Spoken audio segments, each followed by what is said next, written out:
Bacaan dari Kitab Matius bab 1.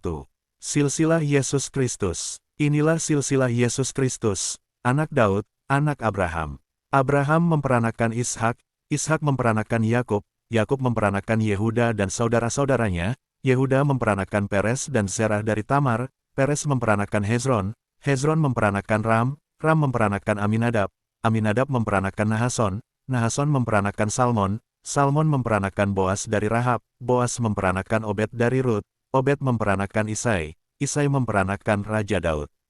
Daud memperanakan Salomo dari istri Uria, Salomo memperanakan Rehabeam, Rehabeam memperanakan Abia, Abia memperanakan Asa, Asa memperanakan Yosafat, Yosafat memperanakan Yoram, Yoram memperanakan Uzia, Uzia memperanakan Yotam, Yotam memperanakan Ahas, Ahas memperanakan Hizkia, Hizkia memperanakan Manasye, Manasye memperanakan Amon, Amon memperanakan Yosia, Yosia memperanakan Yekonya dan saudara-saudaranya pada waktu pembuangan ke Babel.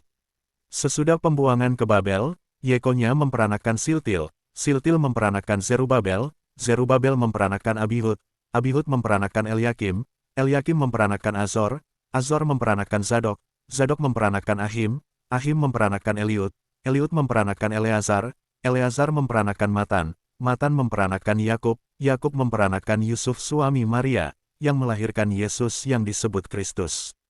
Jadi seluruhnya ada 14 keturunan dari Abraham sampai Daud, 14 keturunan dari Daud sampai pembuangan ke Babel, dan 14 keturunan dari pembuangan ke Babel sampai Kristus.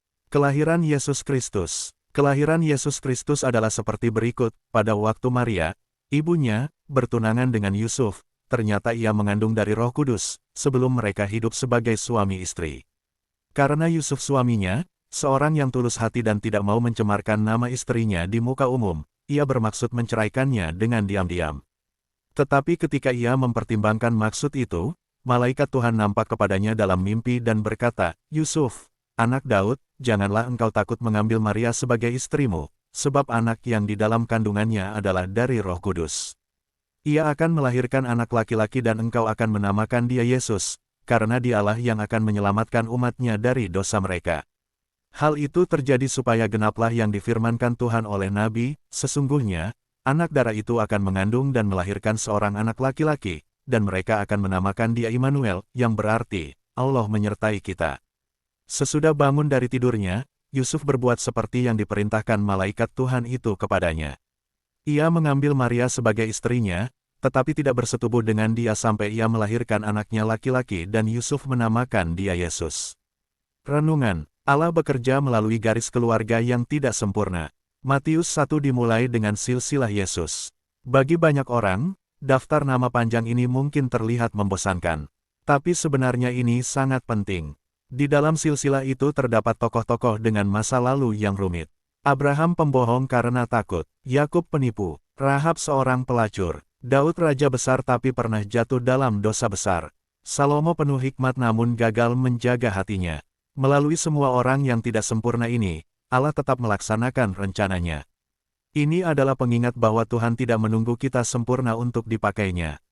Dia bekerja melalui luka, sejarah, kegagalan, dan proses yang panjang bahkan ratusan tahun untuk menghadirkan Mesias.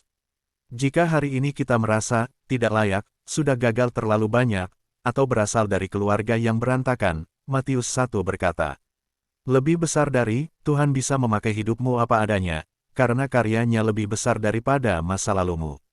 Yesus datang sebagai penggenapan janji. Dalam silsilah itu Matius mengulang kata, menurunkan, menurunkan, menurunkan. Ini menunjukkan kesetiaan Allah dari generasi ke generasi. Manusia berubah, tetapi janji Tuhan tak pernah gagal. Rencana keselamatan bukanlah ide dadakan, tetapi sesuatu yang Tuhan siapkan sejak ribuan tahun sebelum Yesus lahir. Apapun yang Tuhan janjikan atas hidupmu, pemulihan, pertolongan, pengampunan, arah hidup, Tuhan sanggup genapi di waktunya. Tugas kita adalah setia menunggu dan percaya. Yusuf adalah pria yang taat, meski tidak mengerti. Ayat 18-25 berisi kisah tentang Yusuf yang menemukan Maria mengandung sebelum mereka menikah. Yusuf punya dua pilihan, memalukan Maria secara hukum, atau diam-diam melepaskannya. Namun ketika malaikat datang dan menjelaskan bahwa anak itu berasal dari Roh Kudus, Yusuf melakukan hal yang luar biasa. Ia taat, bahkan sebelum ia mengerti. Tidak ada bukti Yusuf memahami sepenuhnya apa yang terjadi, karena siapa yang bisa mengerti karya Roh Kudus. Namun dia taat karena percaya kepada Allah, bukan karena memahami situasi. Sering dalam hidup kita tidak mengerti apa yang Tuhan kerjakan, apa yang Tuhan sedang rencanakan bagi kita. Kadang keadaan tampak tidak masuk akal, kadang keadaan terasa baik-baik saja. Tapi seperti Yusuf, Tuhan mengundang kita untuk melangkah dalam ketaatan terlebih dahulu, dan pemahaman akan menyusul kemudian. Nama, Yesus, dan Immanuel, dua janji terbesar untuk hidup manusia. Malaikat berkata, "Berilah nama Yesus, karena ia akan menyelamatkan umatnya dari dosa mereka." Lalu Matius menambahkannya, mereka akan menamakan dia Immanuel yang berarti Allah menyertai kita. Dua nama ini menunjukkan dua kebutuhan terdalam manusia. Yesus sama dengan dia menyelamatkan kita. Kita tidak bisa menyelamatkan diri sendiri dari dosa, rasa bersalah, kebiasaan buruk, dan kehancuran hidup. Yesus datang bukan hanya untuk memberi ajaran, tetapi untuk membebaskan. Immanuel sama dengan dia menyertai kita. Tuhan tidak hanya menyelamatkan lalu meninggalkan. Ia tinggal bersama kita, dalam pergumulan, di rumah, di tempat kerja, dalam masalah, dalam kesepian, dalam ketakutan. Sebuah janji permanen, bukan perasaan sementara. Coba tanyakan pada hati hari ini, bagian hidupku yang mana yang perlu diselamatkan oleh Yesus? Dalam aspek apa aku perlu mengingat bahwa Dia tidak meninggalkan, melainkan menyertai? Keselamatan dimulai dengan ketaatan kecil. Matius 1 menutup dengan tindakan sederhana. Yusuf bangun dan melakukan seperti yang diperintahkan malaikat Tuhan. Tidak ada mukjizat besar, tidak ada suara dari langit, hanya ketaatan sehari-hari.